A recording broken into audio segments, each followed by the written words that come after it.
मैंने ये बजट को बहुत गौर से सुना और इस बजट में खासकर गरीबों के लिए,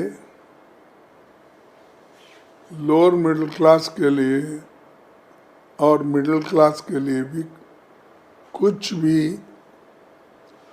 उन्होंने नहीं दिया। और दूसरा जो है, ये अंतरिम बजट रहने की वजह से उन्होंने कोई ठोस अनुष्ठान करने का बजट नहीं दिया। सिर्फ काम चलाने के लिए डे टू डे अफेयर्स के लिए ही उनका बजट है। पिछले 10 साल में सरकार ने जितने वायदे किए थे उसका ब्यौरा उन्होंने नहीं दिया। उसमें कितने पूरे हो गए और कितने बाकी है, और बजट में उन वायदों का क्यों नहीं जिक्र किया। आप तो कहते हैं हमने बहुत कुछ किया, तो आप कंपैरेटिव स्टेटमेंट देना चाहिए कि ये 10 साल में हमने ये वायदे किए थे और ये निभाए, लेकिन वो उन्होंने कभी नहीं दिया। वो हमेशा 2014 की ही बात करते, 14 से पहले क्या था, क्योंकि ऐसा उनको महसूस होता है कि 2014 में ही देश को आज़ादी मिली है और मोदी जी आने के बाद ही देश डेमोक्रेसी को देख रहा है और प्रधानमंत्री बने हैं। नहीं तो बाकी पहले प्रधानमंत्री कोई नहीं थे या यहाँ पर लोकतंत्र भी नहीं था। इस भाषा में उन्होंने अपना बजट पेश किया है। मैं पूछता हूँ, सच उन्होंने जो वायदे किए थे 2 करोड़ नौकरियों का कहाँ तक पहुँचा? 15-15 लाख रुपए काले धन बाहर से लाकर देने का, और किसान का इनकम डबल करने का, एमएसपी बढ़ाने का, ये सब उन्होंने कहना था। पहले हमने ये वायदा किया था एमएसपी का, आज ये है। पहले हमने ये वायदा किया था इनकम डबल बनाने का, अब ये है। इसके बारे में कोई जिक्र उनका नहीं है, उन्होंने पूरा भी नहीं किया।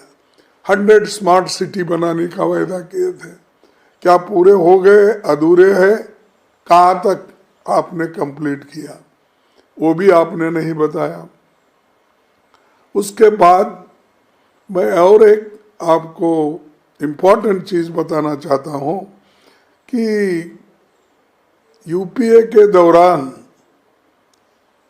एग्रीकल्चर जो डेवलप होता था 4% औसत होती थी, 4% ग्रोथ होती थी, लेकिन आज वो 4% घटकर केवल 1.8 कैसे हो गया, ये हमको समझ में नहीं आ रहा। कृषि का विकास दर 4.6 था, वो इस साल 1.8 है। यूपीए के दौरान हमारी खेती 4% थी, औसत से बढ़ती थी, वो आधा क्यों हुआ? और 31 किसान हर रोज आत्महत्या करते हैं, और वो आत्महत्या मजबूरी में करते हैं, तो क्यों आप उसको रोक नहीं पाए? उसके बारे में इसके में कुछ नहीं है। और शिक्षा का भी बजट उन्होंने घटाकर, पहले जो 4.55 था, 4.55, अब वो घट के 3.2 हो गया। यानी शिक्षा के तरफ भी आपने ध्यान नहीं दिया, किसानों के तरफ ध्यान नहीं दिया, गरीबों के तरफ ध्यान नहीं दिया, मिडिल क्लास के तरफ भी आपने ध्यान नहीं दिया, सिर्फ आप अपने रंगीले भाषण को आप बोलते रहे। और दूसरी चीज, ये SC ST OBC माइनॉरिटीज के बारे में हर लोग एक कोटेशन हो गया है। SC ST बैकवर्ड्स के लिए हम कुछ करेंगे, हम ये कर रहे हैं वो। अरे है सो उनका बजट रिलीज नहीं हो रहा है, उसकी स्कॉलरशिप रिलीज नहीं हो रही है, उनके बच्चे अब जो पढ़ रहे हैं उनको ये दिक्कत है कि हॉस्टल का पैसा उनको नहीं मिल रहा है पोस्ट ग्रेजुएशन का, तो वो बच्चे पढ़ेंगे कैसा?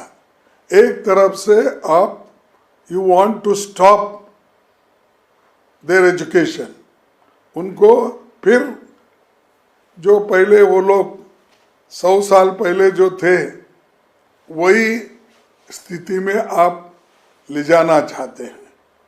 तो इसीलिए मैं ये कहता हूँ कि ये बजट में कुछ भी नहीं है और इसके हर क्षेत्र में गिरावट आई है। रक्षा क्षेत्र में भी गिरावट है। सालाना ये तो मैंने कहा 2 करोड़ नौकरियों का, वो तो रोज पर रोज अनएम्प्लॉयमेंट बढ़ते जा रही है। और आज जो GST है वस्तुओं पर 5% से 18% GST फिर क्यों लगाया? ये गरीबों के लिए जो वस्तु थे एसेंशियल कमोडिटीज, वो एसेंशियल कमोडिटीज के ऊपर लगाया आपने। आटा हो, दाल हो, चावल हो, तेल हो, सब्जियां, यानी हर चीज़ की कीमतें तो बढ़ रही हैं और वो भी आप उसमें भी आपने ज़रूरी वस्तुओं पे भी घटाया नहीं। और तीसरी चीज़, आम आदमी का इनकम कहाँ बढ़ा? ये जो दावा करते हैं कि आम आदमी का इनकम बढ़ गया, कहाँ बढ़ गया? इन्फ्लेशन तो इतना है और आम आदमी की इनकम आप 10 रुपये भी अगर बढ़ाएंगे तो यहाँ जरूरी वस्तुओं में उसको 20 रुपये डालना पड़ता है। तो ये जो है ये रूरल वेजेस घट रहे हैं, इंडेक्स के तहत उनको नहीं मिल रहा है, नरेगा के काम भी बंद हो गए। 100 दिन देने का आपका वायदा था, वो घटकर आज आ गया 17-18 दिन काम करने का, क्योंकि आप पैसे ही नहीं रिलीज करते। आप कहते हैं कि खर्च नहीं हो रहा इसलिए हम नहीं दिए। तो अरे आप पैसे रिलीज करते गए तो ही वो मिलता। और आधार बेस्ड काम करने से, इसको लिंक करने से आज गरीब परेशान है, क्योंकि कहीं जंगल में रहते हैं ट्राइबल लोग, SC ST के लोग, कहीं अपने गांव के बाहर रहते, उनको कोई मालूम ही नहीं होता कि आधार कार्ड ये लेना इसके साथ या ले जाना। तो उसके बहुत से चीज़ें ऐसे हैं गांव में, प्रेशर में किसी को दे देते हैं कि कोई सामान खरीदने के लिए, फिर वो पैसे देकर गिरवी रख के वो वापिस लेते हैं। तो ऐसी चीज़ें बहुत है। और वो कह रहे हैं कि 10 साल UPA का, 10 साल जो है NDA का कंपैरेटिव वाइट पेपर वो देना चाहते हैं। अरे वाइट पेपर क्या, हमारे सवाल के जवाब दो ना। 2 करोड़ नौकरियों का, किसानों का, अनएम्प्लॉयमेंट का, इन्फ्लेशन का, यही तुम्हारे आपका मालूम होता है। सवाल देने का, पेट्रोल पहले क्या था, डीजल पहले क्या था, क्रूड ऑयल की प्राइस पहले क्या थी, गैस केरोसिन की क्या प्राइस थी। अरे इसमें आप बोल सकते हो, वो सब छोड़ के हम 10 साल का, ये कंपटीशन क्या सिर्फ UPA और NDA का है क्या? देश के लिए आप क्या किए वो इम्पोर्टेंट है। गरीबों की इनकम कितना बढ़ा है और गरीबों को कितना सुख और चैन दिए, विद्यार्थियों को, युवकों को कितना लाभ हुआ आपसे, वो इम्पोर्टेंट है। बाकी के सब चीज़ें पुराने हैं, वो लॉन्च करेंगे, ये लॉन्च करेंगे, ये तो उनका पहले से ही कहना है। तो दरअसल किसी भी बजट के दो काम होते, एक पिछले साल का ब्यौरा देना, पिछले साल आपने क्या क्या किया और आगे क्या करने वाले, विजन देना। तो ये इसमें कोई भी नहीं है, ना विजन है ना पिछले साल का असेसमेंट या ब्यौरा हमारे को दिया है।